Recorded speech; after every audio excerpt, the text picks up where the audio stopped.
Well, hello and welcome to the stream. Let's go ahead and see what we can get into.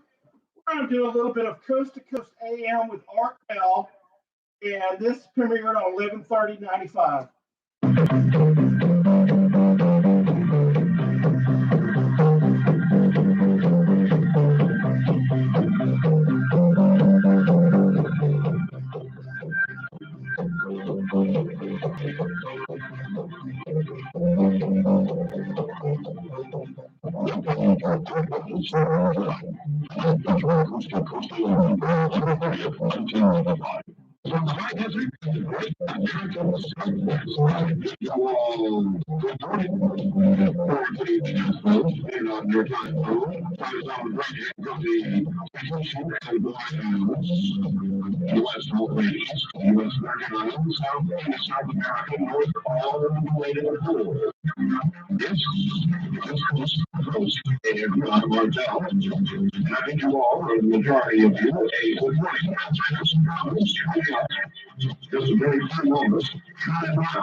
And now, Harry Brown is an investment advisor. He is the author of 9 books. A newsletter writer, a public speaker, born in New York City. We share a birthday, June 17th. His 1933, mine 1945. Harry grew up in L.A., graduated from high school, attended college for only 2 weeks, has lived in Vancouver, Canada, and Zurich, Switzerland, now resides in Tennessee. Was unknown to the investment world when his first book crashed in, How You Can Profit from the Coming Devaluation. That was published back in 1970. The book warned the dollar would be devalued, inflation would be severe, gold, silver, and foreign currencies would skyrocket in value. The book's theme clashed with prevailing wisdom, but was in tune with the concerns of hundreds of thousands of Americans. The book made the New York Times bestseller list, making fun of it. His 1974 book, You Can Profit from a Monetary Crisis, was a greater success yet, staying on the Times bestseller list. 39 weeks getting to #1.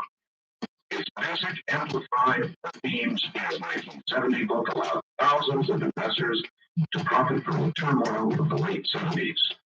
And he followed that book with 6 more big best-selling investment books, including 1 Times bestseller.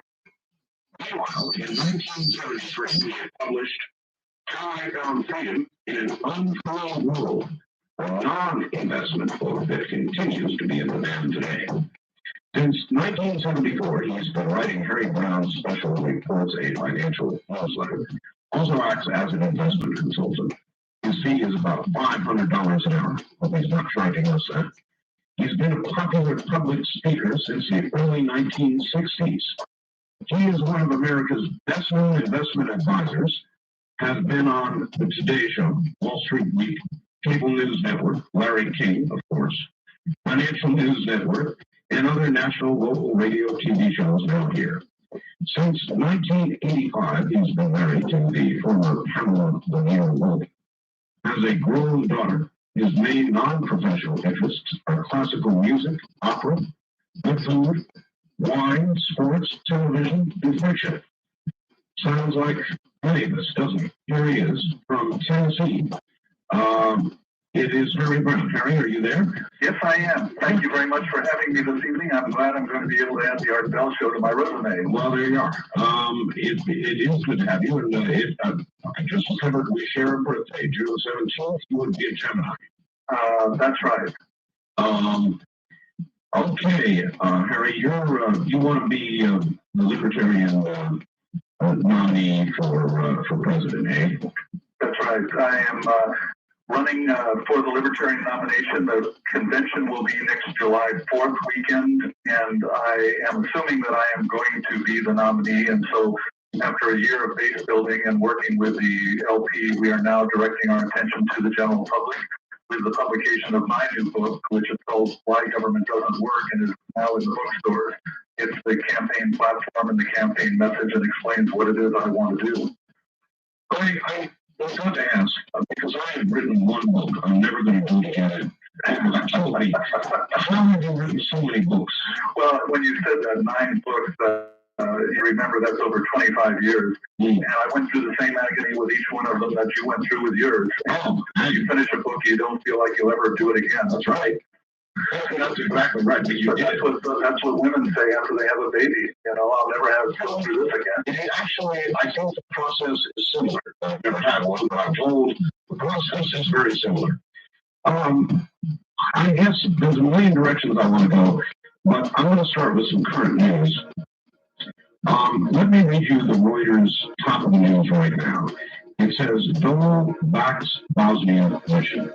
Senate Republican leader Bob Dole has given the Clinton administration's Bosnia peace talks a big boost by announcing his support for the planned deployment of 20,000 U.S. troops. Made a big speech on the Senate floor. I guess you should know, Harry, I am a conservative with libertarian tendencies, all right? And I am absolutely blown away at the Dole, apparent Dole, certainly Dole, and maybe Gingrich support of the Bosnia plan. And I'm not an isolationist, but I think this Bosnia business is right. And I wonder where you chime in. And are you surprised at Dole? No, I'm not surprised. I think that he wants to look nonpartisan. He wants to look statesmanlike and professorial. But he's doing it with other people's lives. He's going to put the United States government on the side of death and destruction over there. Those people have been fighting for hundreds of years, and especially since just before the First World War. And the idea that the American government is going to come in and settle things is as outrageous and arrogant as it was that we were going to settle things in Lebanon or Somalia, or that we were going to end drug dealing in Panama, or that we were going to end corruption in the Philippines in 1986 when they intervened in the election there. But what we have to realize is that government doesn't work. It doesn't deliver the mail on time. It doesn't educate our children the way we want them educated. It doesn't keep the cities safe. And it certainly does not keep peace in the world. And Bosnia is going to be no exception. Well, let's look at the political side of it, though. It's very interesting. In other words, I think it's going to be a failure. I think now, I forget, 60, 70, 80% of the American people, whatever it is, don't like the idea of going to Bosnia. Now, here would be a political opportunity for Bob Dole to cut himself a difference with the president. It looks like it's going to be Dole quit now.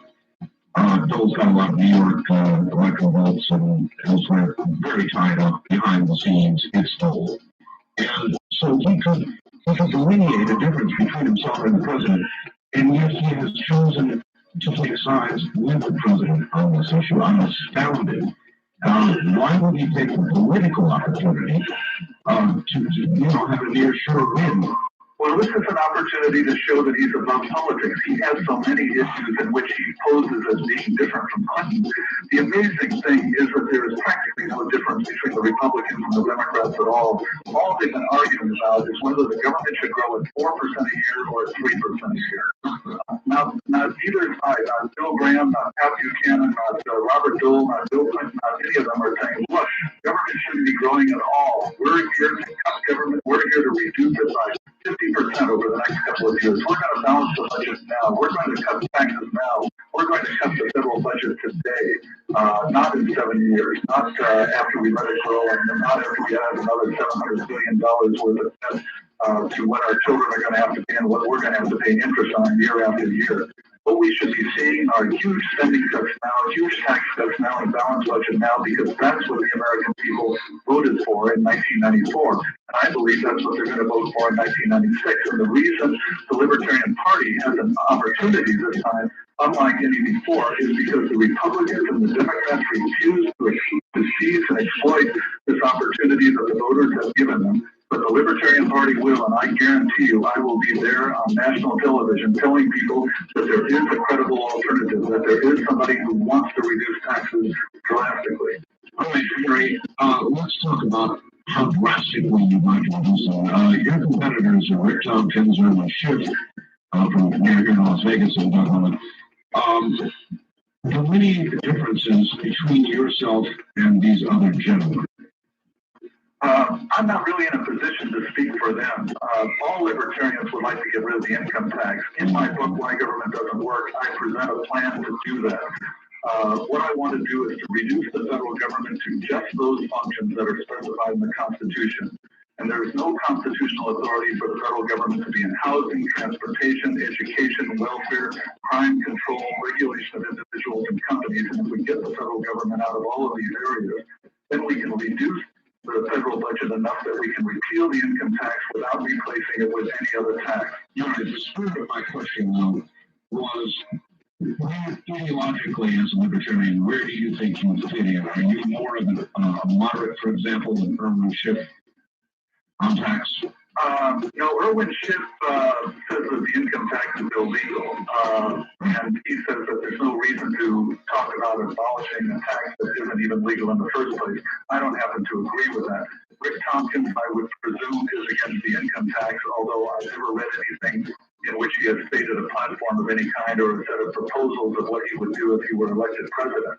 I think it's very important that the American people know what we are proposing, and that's why I wrote my book, in order that anybody can read what do I intend to do about welfare. I intend not to reform it, to get rid of it completely. What do I intend to do about education? Get the federal government out of it completely. Get the federal government out of all crime control. Very quickly. Let's go back. We've got plenty of time. This is radio, not TV. Welfare. You say get rid of it completely.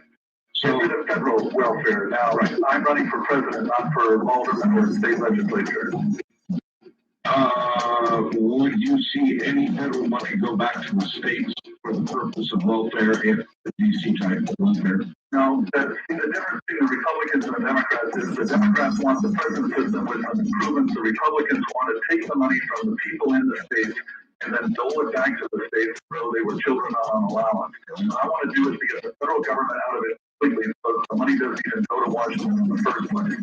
Then let each state decide what it wants to do about it. And I would bet if you did that, you would find that most states would get out of the welfare business entirely, and we would be back to where we were in the 1950s when the word welfare wasn't even used. You're 12 years younger than I am, so you may not remember that before the 1960s, we didn't even use the word welfare. We talked about charity occasionally, and there were service clubs and churches that took care of indigent people. But the idea of a permanent welfare class didn't exist, and so we never even discussed welfare. It was when the federal government moved in the 1960s that welfare became a national scandal.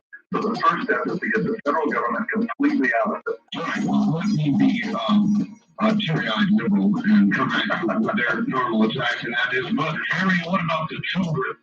There will be photographs and pictures on the nightly news of children starving, emaciated, flies buzzing around their little heads, that sort of thing. And all of that will be on your head because you abolished welfare. I accept the responsibility. First of all, I want to put the money back in the hands of the American people so that they can be generous as they want to be. And those people who are concerned about the welfare mothers and concerned about people who continue to have children can take care of them because they'll have the money. They will no longer be bled from them by the federal government. But secondly, even if it were true that there would be welfare mothers who would never be taken care of by anybody, and children who might go hungry, we can no longer allow those people to hold the rest of the country hostage.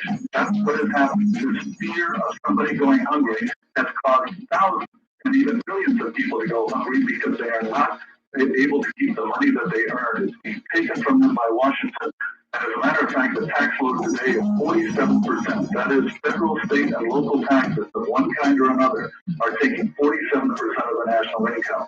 So we are being held hostage. Half of everything we earn is going to one government or another because of this fear that if we don't let the government take care of all these things, somebody someplace is going to starve. Okay, well, but it might happen. In other words, I don't think Henry Brown or Art Bell give two hoots about the great big welfare queen who has her favorite place on the couch.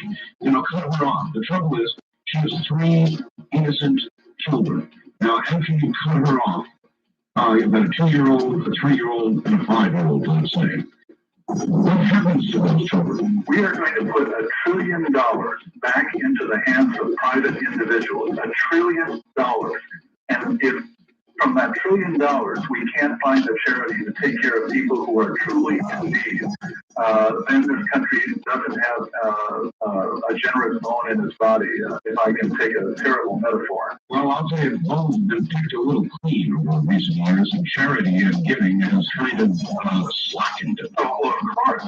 But if we put $1 trillion a year back in the hands of the American people to spend as they see fit, can you imagine? Back in the 1950s, we had situations like you talked about, except that they were very, very rare. But when they happened, churches took care of these people, service clubs took care of them. There were homes for mothers who did not have husbands but had children. There were all kinds of things available. But when the federal government moved in, the first thing it does is bankrupt everybody so that nobody can take care of themselves anymore. And then it says, see, you can't take care of this. Only if the government does it. But where does the government get the money in the first place? The government has no money that it gets from heaven that comes raining down, that if it isn't spent by the government, it'll never be spent at all. That money is being taken from us. And if it's given back to us, then we can decide for ourselves who is needy and who isn't. All right, well, I've got a little Frank Brown hot topic sheet that you said, and hot D. You would cut federal spending by 50% the first year, and Yes. 10 personal income tax the first year. Correct. Now, what I would like to know is there are certain, I believe we would agree, legitimate functions of government, one being protection, you know, the U.S. military. Yes. Where does the money come from for the military? From excise taxes and tariffs, we do not need to spend $270 billion a year on the military if we are not going to defend the whole world. If we bring the troops home from overseas, if we get out of all treaties that make us vulnerable to other people's arguments, if we get out of the international organizations and worry solely about defending this country, I believe we could defend this country very, very easily with a figure on the order or magnitude of about $50 billion a year, and that would be very generous. All right, but it is argued now by our president, the one who would not go to Vietnam, that we must go to Bosnia for reasons of compassion, for reasons of keeping the war from spreading in Europe and all the rest of it. And if we do not do it being the strongest, only surviving superpower, then who will? The same argument that's given every time. It was given in Iraq, it was given in Somalia, given in Lebanon, given in Haiti, given in the Philippines, given in Nicaragua, given in Panama, over and over and over again. And nobody ever looks back over his shoulder to see the wreckage of all of these wonderful things that only we could do in the past. In all of the post-war period, can anybody show a victory where the United States went in and actually accomplished what it set out to do? The only thing anybody ever holds up is Iraq, and even there, the whole idea was to get rid of Saddam Hussein, and Saddam Hussein, at the last I heard, is still sitting on the throne in Iraq. Well, I'm not sure that's true. Yeah, the idea was to get the Iraqis out of Kuwait, and that, of course, was accomplished. Yes. So that was at least a partial victory. And although I personally think we're going to end up having to deal with Saddam Hussein yet again. And I'm afraid it might occur after we get a lot of our troops committed someplace. He'll take that opportunity in a moment. At any rate, we're going to take a break here, but when we come back, I would like to talk to you about the big question, the one that always sort of separates the conservatives from the libertarians, and that is the libertarian position on drugs. So I want to get that one past us, and we shall do that when we return. Stay right there. Harry Brown, candidate, actually would like to be the candidate for the Libertarian Party, is probably the most likely one. Back in a moment, we will talk about libertarian principles, so that's why we stay right there. Right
now, Harry Brown's hearing solved his mind. And I get a number of questions. Because if the just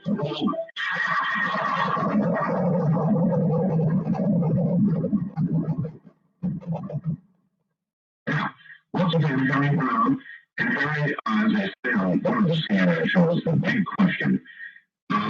The one thing, there are a lot of libertarian bones in my body, and I share a lot of what you believe. But benefits to drugs, and that's where generally conservatives and libertarians are raised. I think, I don't know if you know how to listen that the marijuana should not be classed with the drugs.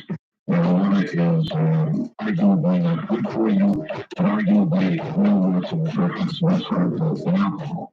So we do harm when we want to be with the harder, more addictive drugs, cocaine, crack, heroin, etc.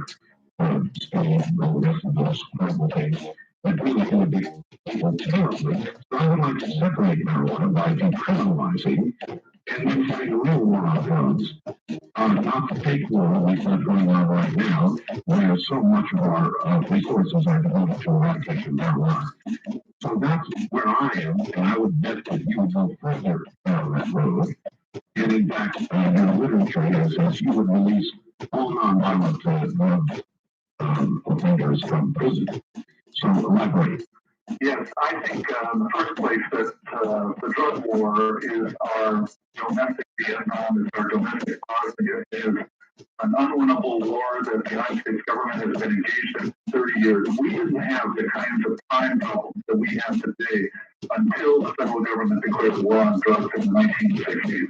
As a matter of fact, the murder rate was dropping from the end of prohibition through to the early 1960s until the war on drugs started, and then the murder rate started going back upwards again.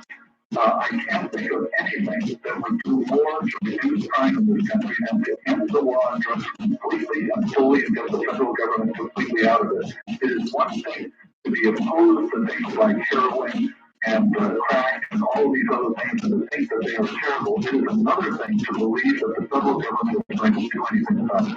The federal government cannot keep these drugs out of the country. It cannot keep them out of our schools. It can't even keep them out of their own prisons.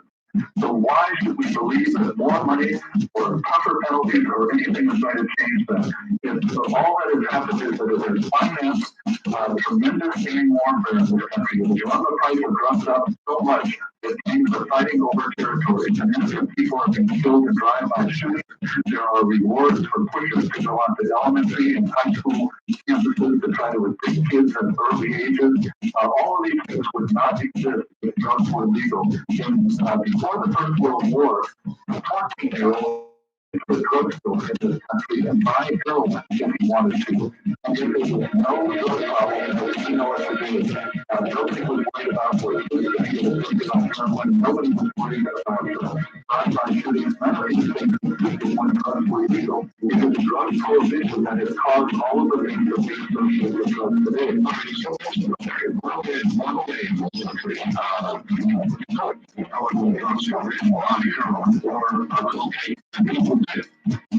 it is my understanding that people began to move more and more, and there began a big addiction problem. The laws that came to be against drugs.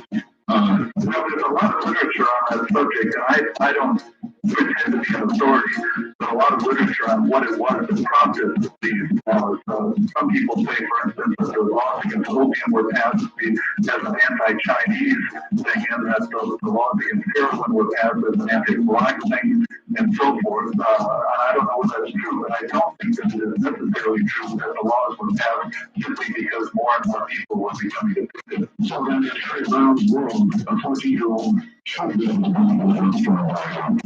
Which does not mean that people will do so or that your children will.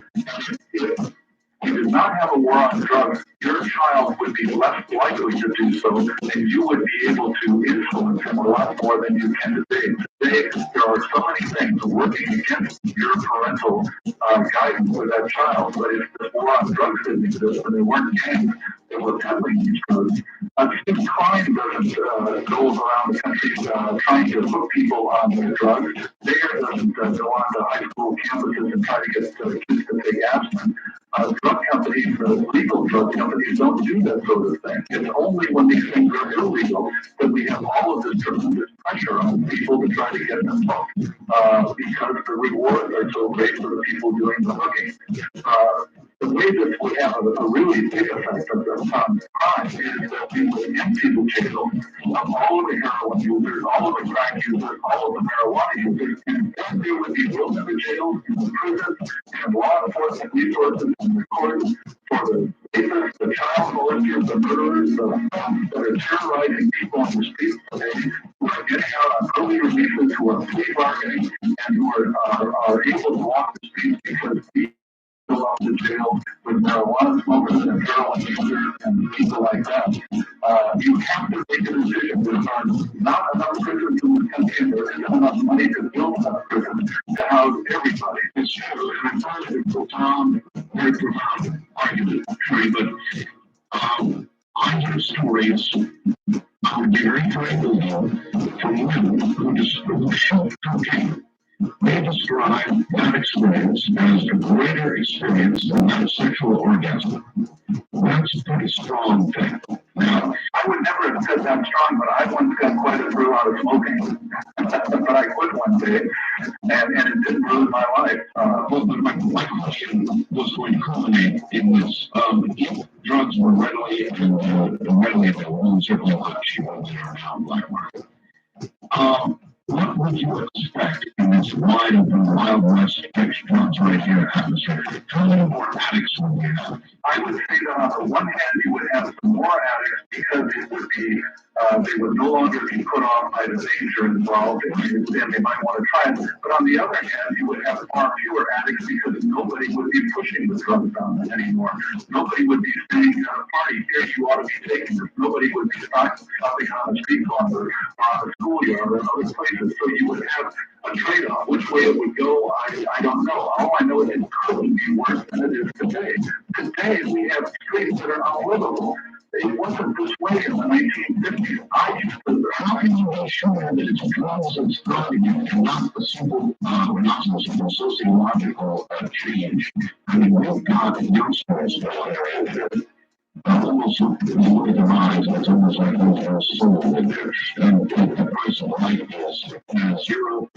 Once again, you go in there, at least some honorable feet, take a little certain money, and rob the guy, take the money and leave.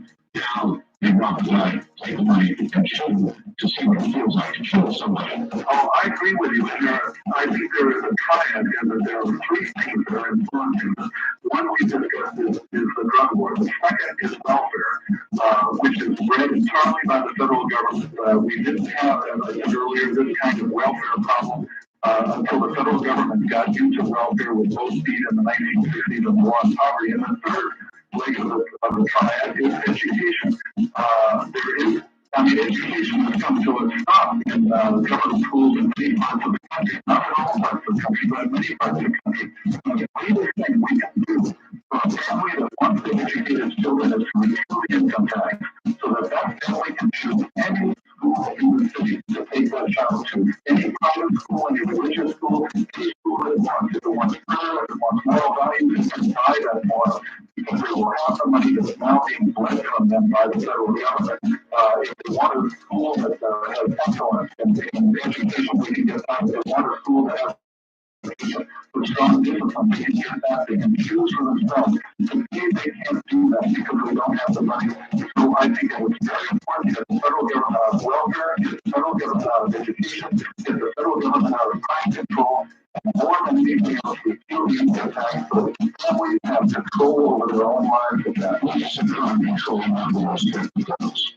Oh, I would see with respect to everything. All crimes are lawful. Every crime takes place in the jurisdiction of the police department or sheriff's department. Having the federal government involved in crime busting is the worst possible thing that could happen. The founding fathers do that, and they were absolutely adamant against the idea of the federal police force. And let's even apply to crimes, for example, the voting blown up or the attempts to take over in New York City, where foreigners are involved. So it took place in New York City, and the New York City police itself, because the other police departments in the country, and they were undoubtedly the agencies that would be developed not by the federal government, but by the states themselves or by private enterprises to assist in things that cross state lines to track down fugitives. We have that today. The only difference is that when private companies track down fugitives, they can't use anybody's rights the way the federal government can. But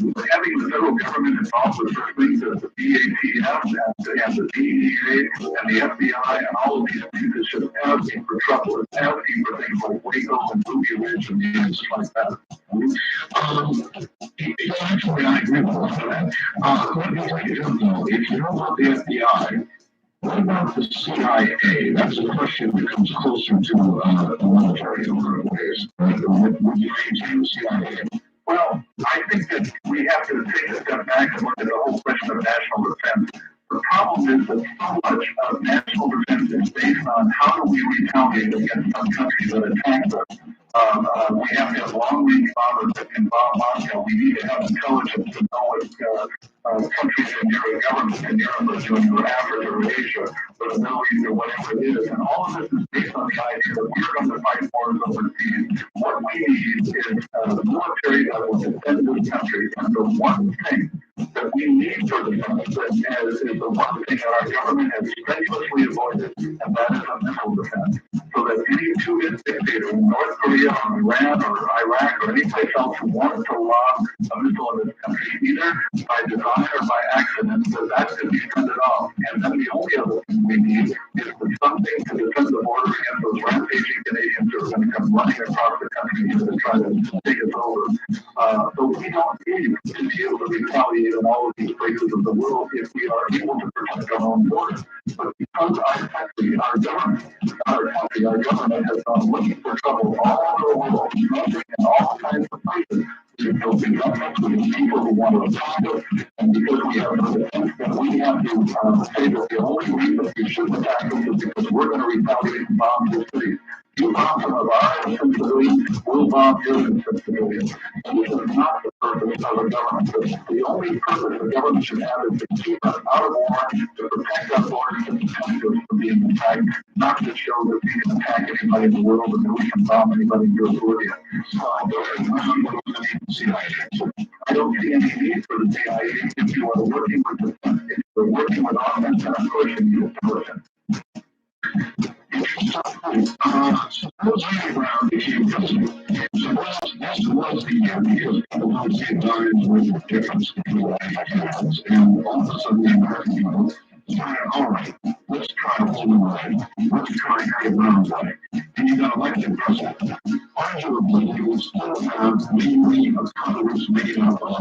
conciliate the conservative majority and the Democratic minority. In other words, there wouldn't be Bush or Browns there. How would you deal with Congress?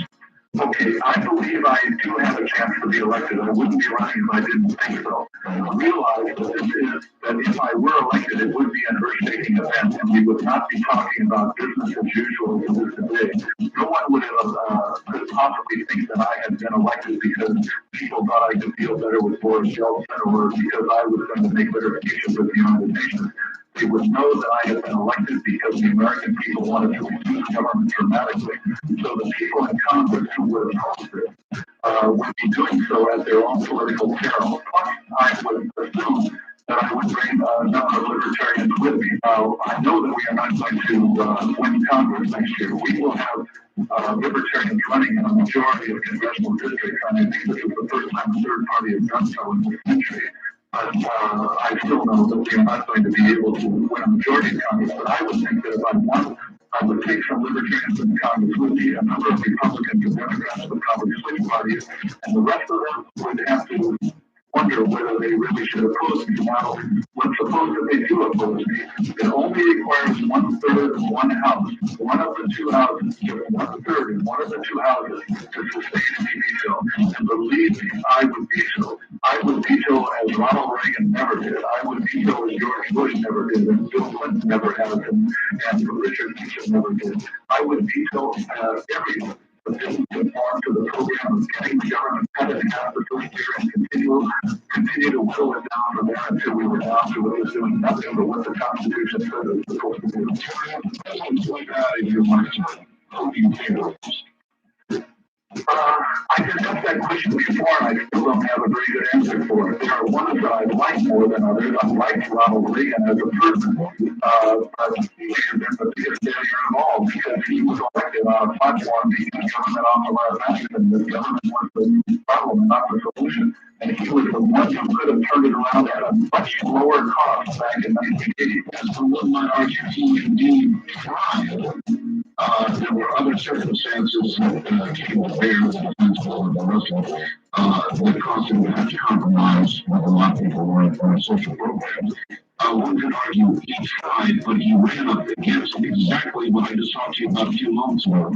A Congress who wasn't much in line with him. But you know, in 8 years, Congress overruled his veto only once on a budget bill. So that all of those budgets and all of the years through, only one of them was passed without his approval. And there were only 7 other bills, non-budget bills, that were passed without his approval. Only 8 times in 8 years did Congress overrule his veto. So he got what he wanted. What has been going on for much too long, and is certainly going on today, is a game of let's pretend. The Republicans pretend to cut, and the Democrats pretend to think that the Republicans are mean-spirited, and the press pretends to worry about the widows and orphans.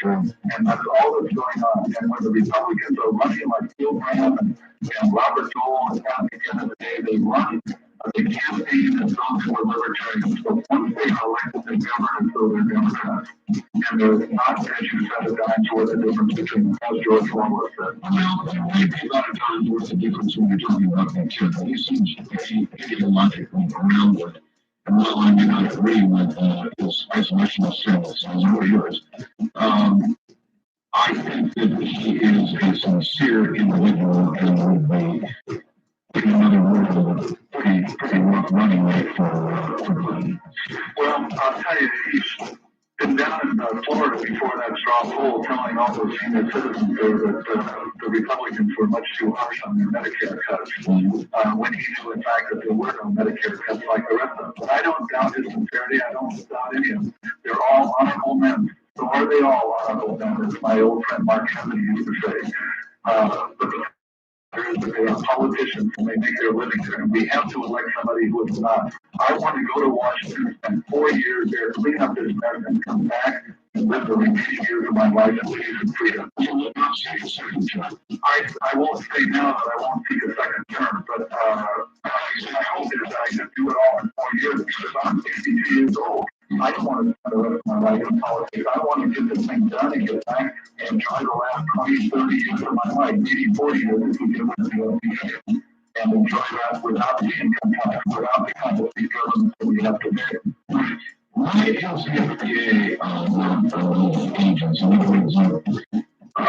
Certainly, it is possible that drugs get out on the market and make claims that are fraudulent and untrue and or dangerous. Why is there not some agency needed to protect those who don't have the science to protect themselves? I think that all of us feel that we want some protection. The question is, should it be the federal government that provides it? First of all, the Constitution says no. There's no warrant in the Constitution for this, and there was no federal drug administration until this century.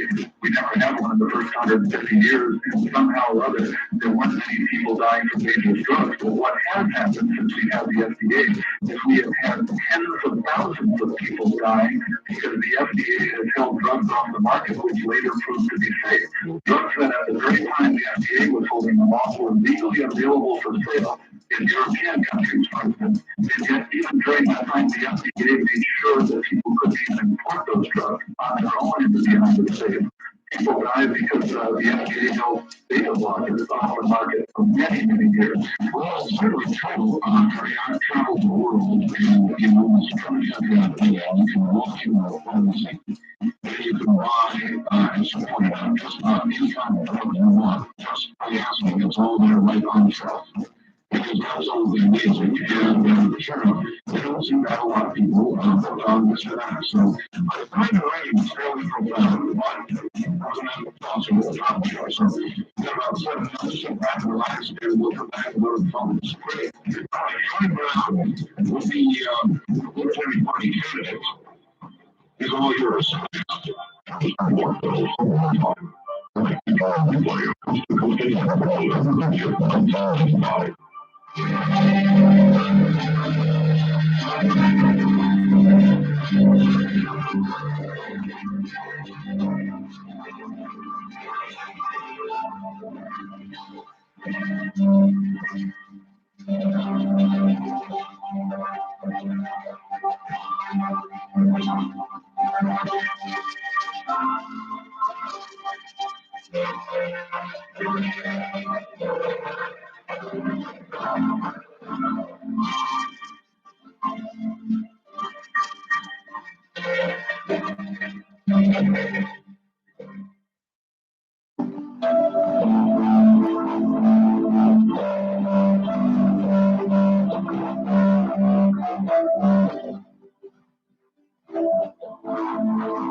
Hi, everybody. My guest is Harry Brown. He is one of 24 for that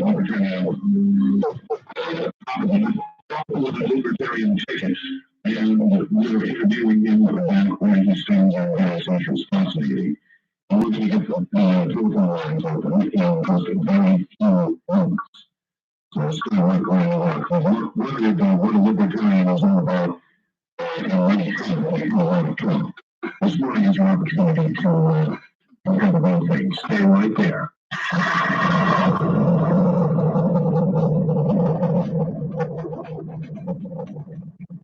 Back now, Harry Brown, and anyone with your calls. Harry, welcome back. I do want to ask you, you wrote a very interesting book about the coming devaluation.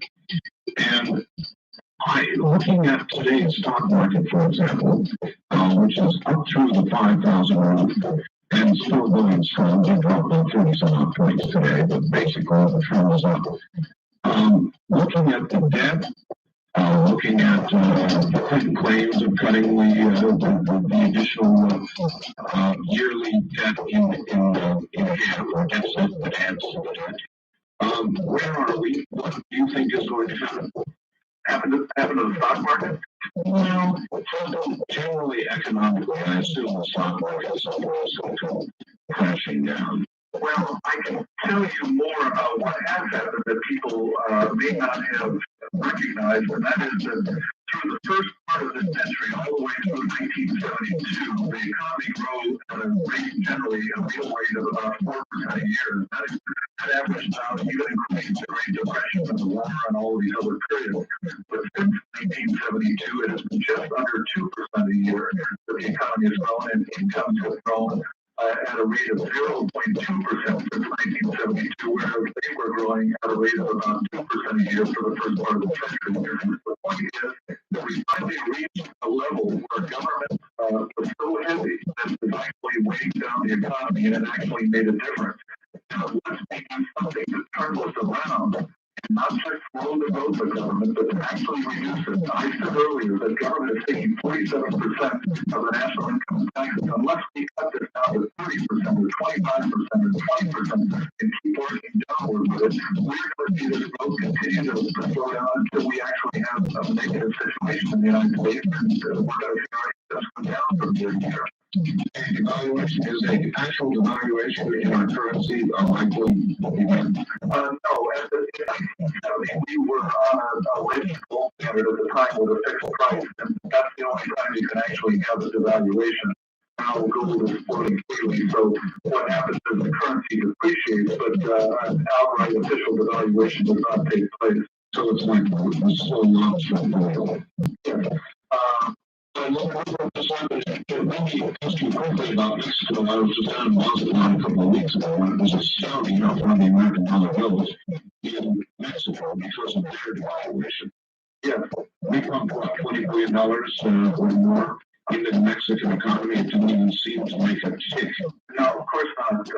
It never does. All of these programs, when they're presented, bail out the Mexican situation, go to Bosnia, whatever it may be, it always is that there's some precise objective that we are going to accomplish and that everything is going to be all right.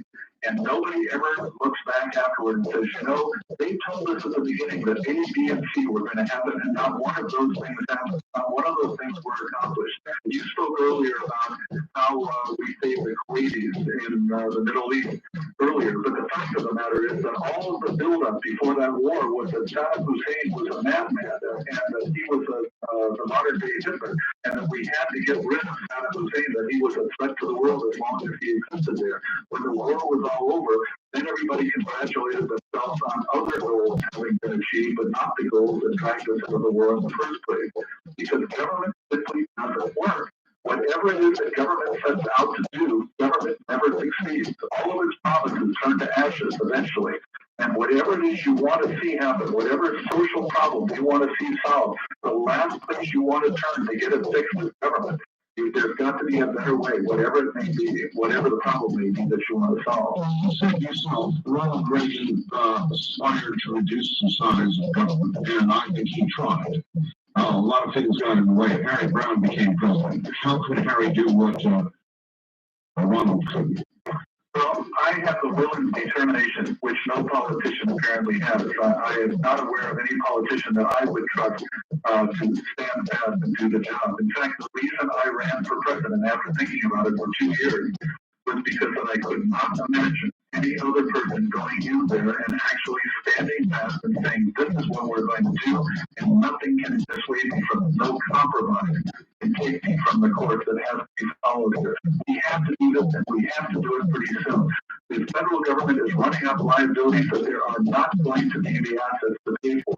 And what's going to happen is if we don't turn this thing around in the next few years, then a tremendous number of promises are going to be broken.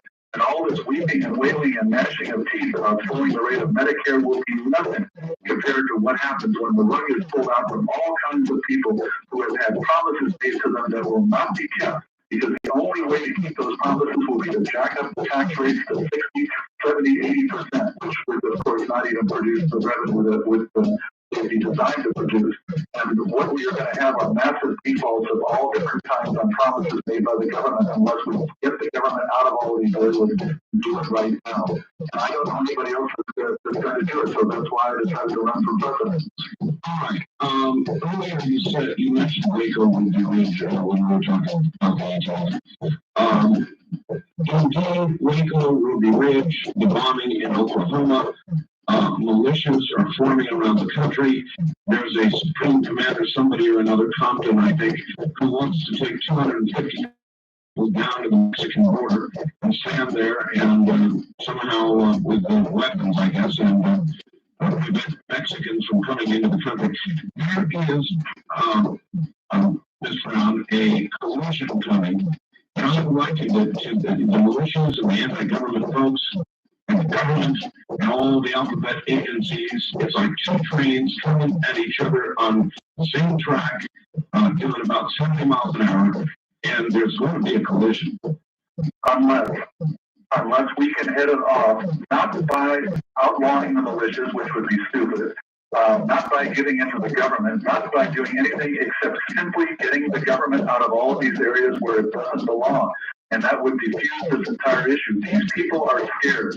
They're scared of what's happening. They see that their families are going to pot because they have to work, have to have two earners in every family in order, one of them to support the government, the other to support the family, and they can't raise their children the way they would like to. If we would repeal the income tax so that if parents want to, one of the parents could stay at home and raise the children in their values, so that parents could put their children in a private school of their own choice where they will get the kind of values they want, and they will no longer feel vulnerable to all of the alien theories that are being taught in government schools and all of the alien theories that are making their ways around. And if we could diffuse all the arguments between groups, arguments that are created by the federal government by just throwing that at these things with another group, which is a surefire way to have groups at each other's throats. All of the animosity that exists in this country is caused by forcing people to give up money or rights or something else to other groups. And so the groups are calling at each other, each one trying to get supremacy. We have to put a stop to this. And that's the only way we're going to stop that train wreck from happening that you're talking about. Do you see it going in the right or wrong direction? Because obviously, I guess you would say the wrong direction. That's all I'm learning. It's going in two directions. On an educational level, we have won the war.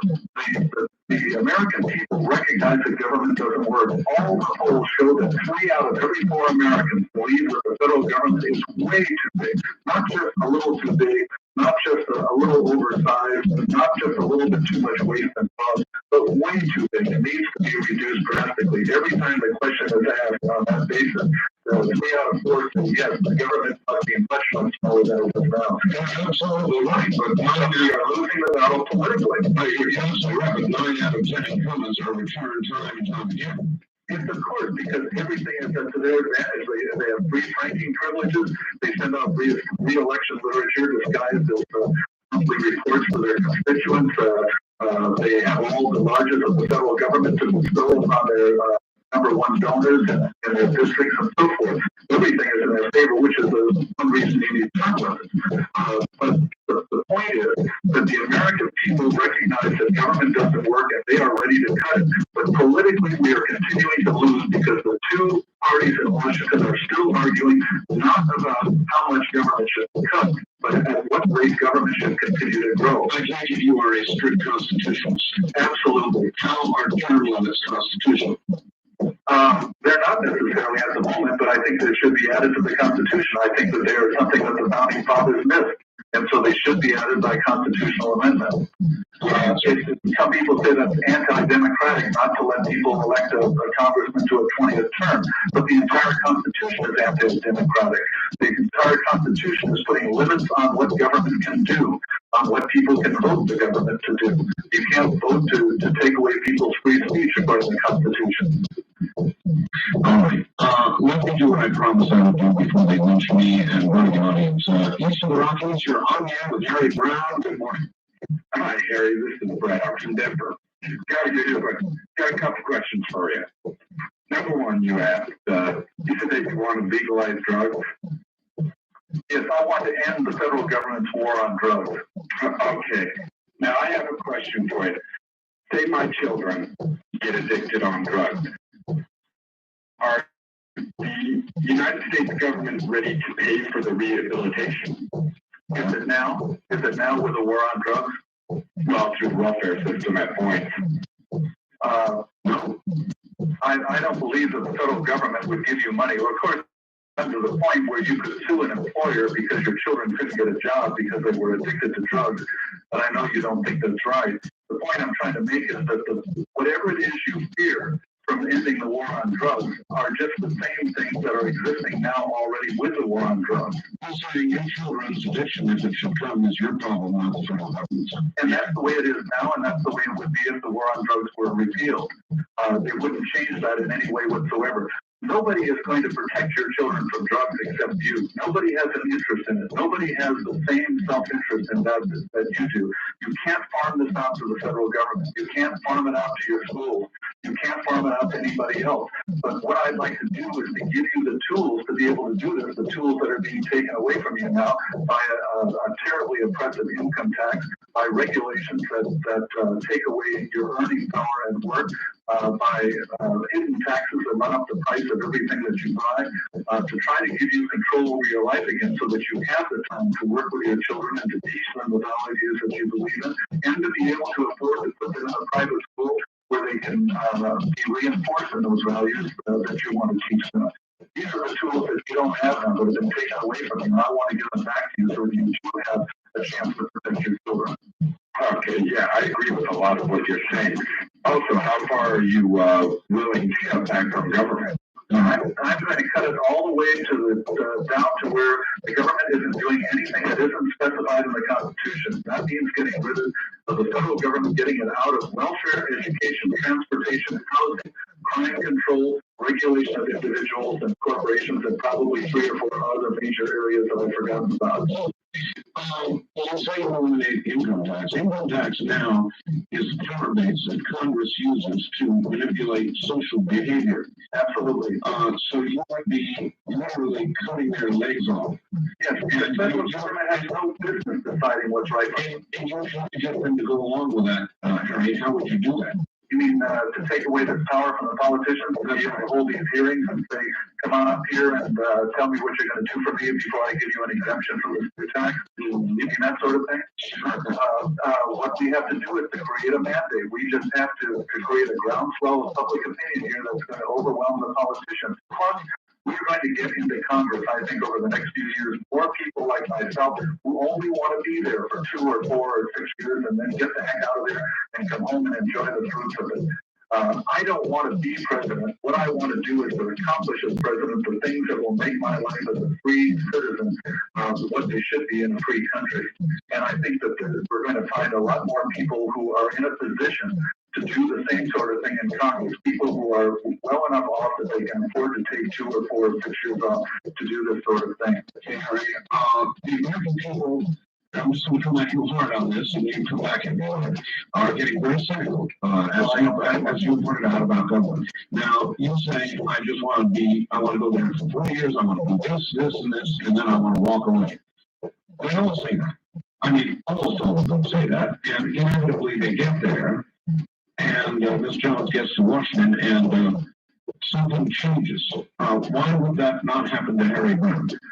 Well, I don't have a ready answer for that, but it is a very intelligent question, believe me. And my staff and I have discussed this at great length. We even started to work on preparing a contract that I would sign and that we would put in the hands of an independent committee that if I broke any one of my promises, they would have my resignation already signed in hand and could turn it over to the Secretary of State and I'd be out of office. So we found that there were a lot of legal problems with this that it didn't work out.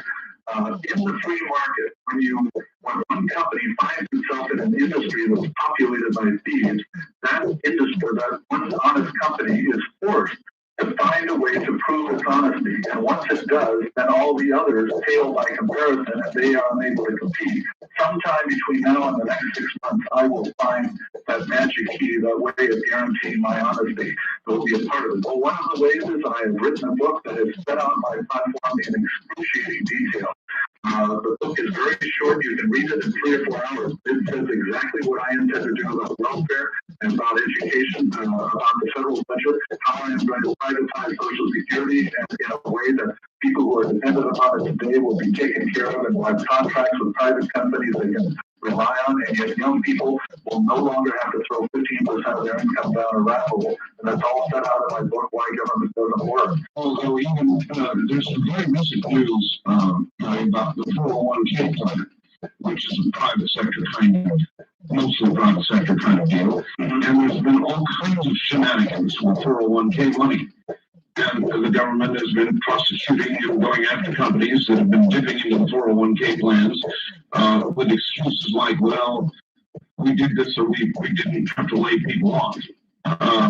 Why would the ethics or the morality of some sort of retirement plan in the private sector be any better and might arguably be worse than they are with Social Security? Well, how would you like to deal with a company that sold you an annuity and sent you a letter that said your money has been put in your own account that is going to be set away for your future, and then you found out that the moment that the company got its hands on your money, it turned around and gave it to somebody else, which is exactly what the federal government does. If all the stories about the private sector were true, they couldn't be worse than what we're putting up with Social Security. Something is happening to our connection, Henry. Well, there you have it, ladies and gentlemen. You heard it. Fortunately, it occurred right at a break point for the hour. I think that maybe the guys in the suits at the phone company just pulled the plug on us. Sounds pretty conspiratorial. God, why did we break up the phone company? All right, well, we'll get back on the air here in just a moment, and we'll continue. It is a half hour part. It never fails. This time, fortunately, you got to hear it happen. We're going to break up and then final disconnect. And hold the line from one end of the country to the other. Oh, my God. So many times.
But we have him back in just a moment.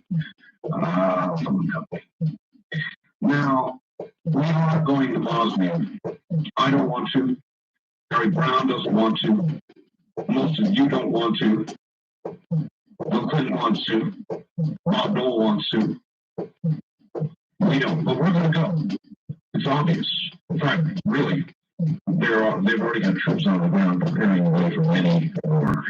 The real news, if you're going to get it, out of Bosnia is not going to come from the American press. I guarantee that. I guarantee it. As a matter of fact, we had to wait till earlier today to finally get a poll, and the president's position, by the way, on Bosnia is deteriorating since the speech. ABC reported that last night. But the real news is going to come from Europe. It's going to come from the BBC. It's going to come from Radio Australia. It's going to come from all around the world. And if you want the real news, you've got to have shortwave.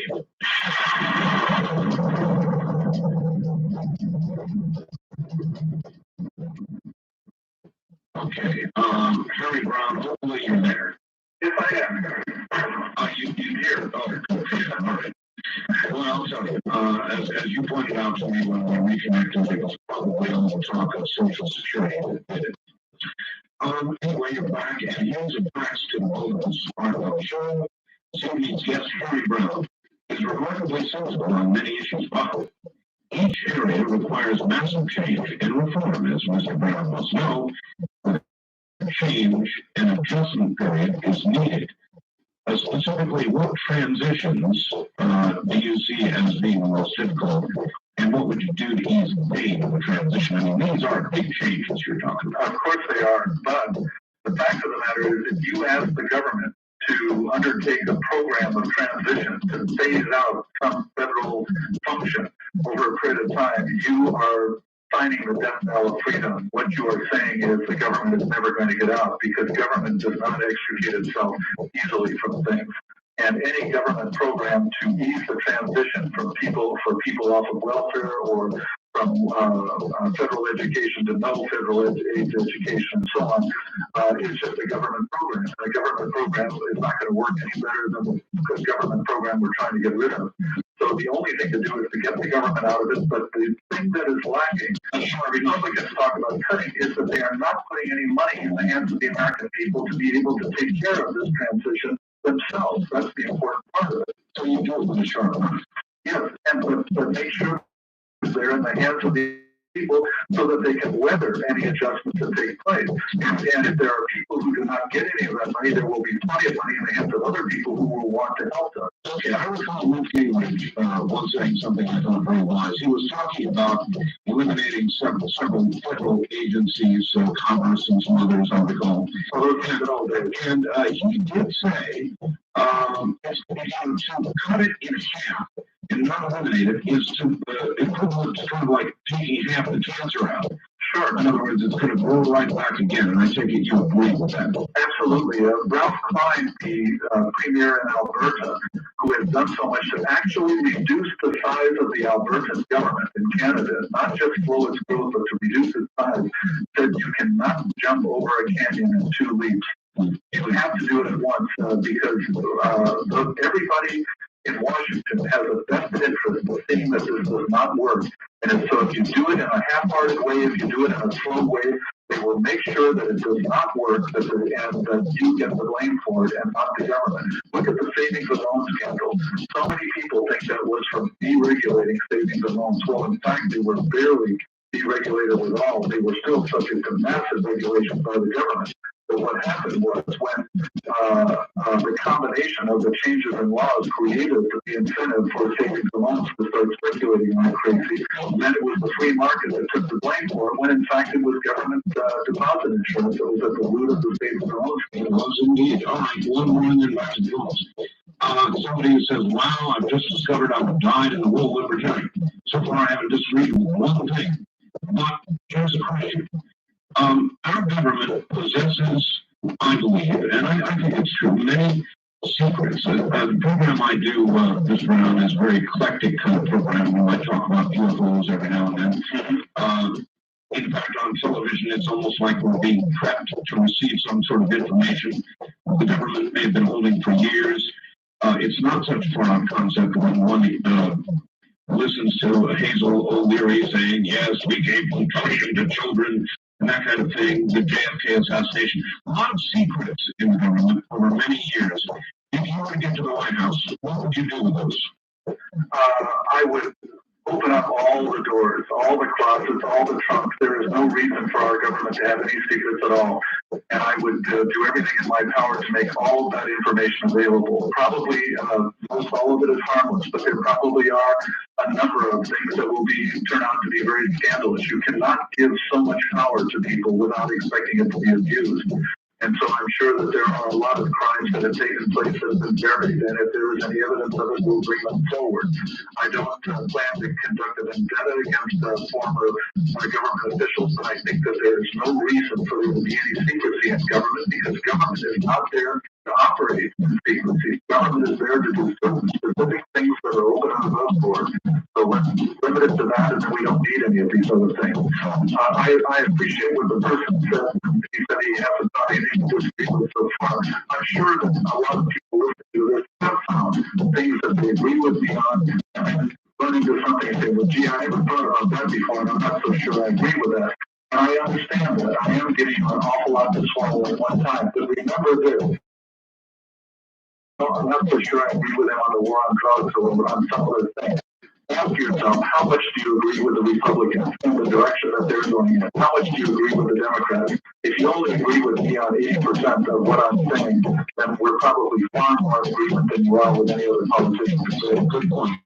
I'm here with Harry Brown. Where are you calling from, please? Toledo. Toledo, Ohio. All right. Yes, I think because the concepts are being misdefined here. I think the real problem with government is not that it's government, it's that it's controlled 95% by big business and transnational corporations. I think they were so sensible on foreign policy that on domestic policy, I think you would get away with totalitarian control and perhaps 99% control by these corporate lobbyists and politicians control the market.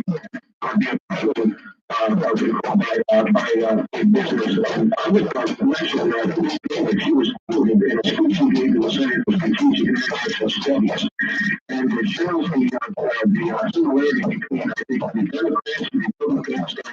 Even not on this issue, on domestic policy, the libertarians can be integrated in the Republican Party. He said this remains a part of the Department of Drilling the Center for Strategic and International Studies. You not need today's defense budget to go to the United States. You need today's defense budget to meet the role. You could clearly have even moved a much better defense system like Pennsylvania,